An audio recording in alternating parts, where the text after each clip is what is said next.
I'm blind. I opened the freezer. My fingertips grazed something sticky, thick, plasma. It was Cole's severed head. I didn't scream. Instead, I scooped out a spoonful of ice cream and shoved it into my mouth. The killer was standing right behind me, his breath hitched against the nape of my neck. He was waiting for one slip-up, one flinch, so he could turn me into ground meat in that freezer just like Cole. My name is Maya, 21, and I'm blind. Car crash. 5 years old. Shards of glass flew straight into my eyes. Since then, the world has been nothing but ghosts and shadows. Even the brightest light is just a blur, but I learned to survive. 2019. I got a job as an operator. Moved into a high-end apartment with Cole. He was loaded, gentle. When I traced his face, I felt the high bridge of his nose, the sharp, perfect jawline. He could have had anyone, any girl with working eyes. You know what? He'd say, I just want to protect you. I was grateful, lucky. After all the tragedy, I found him. Until that night, I came home from work. Silence. I called his name. No answer. Then my phone buzzed. A text. Not a voice note. Text. I had to let the screen reader speak it out in that cold, robotic voice. Maya, urgent business trip with the boss. Won't be back until tomorrow. Red flag. He knew I couldn't see. He never texted. I called him immediately. Straight to voicemail. I stood there, frozen. A bad feeling started to crawl up my throat, tightening. I needed to calm down. I walked to the kitchen, opening the bottom freezer drawer, reaching for the ice cream Cole bought me. The top drawer was stuck, frozen shut. I yanked it hard. It should have been empty, but it was heavy. The momentum was massive. It flew out and slammed into my knees.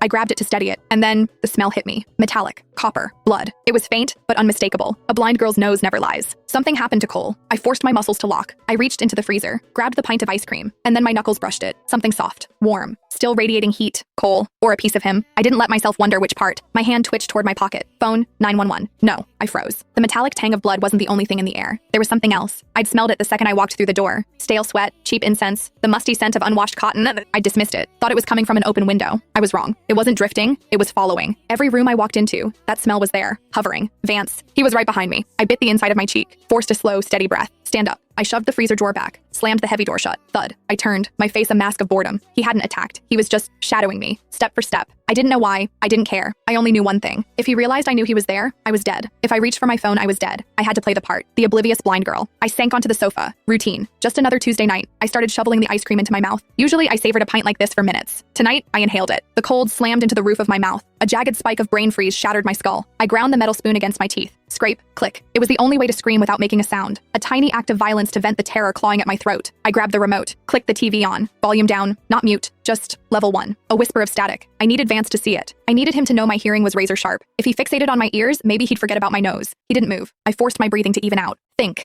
I needed an exit strategy. Now.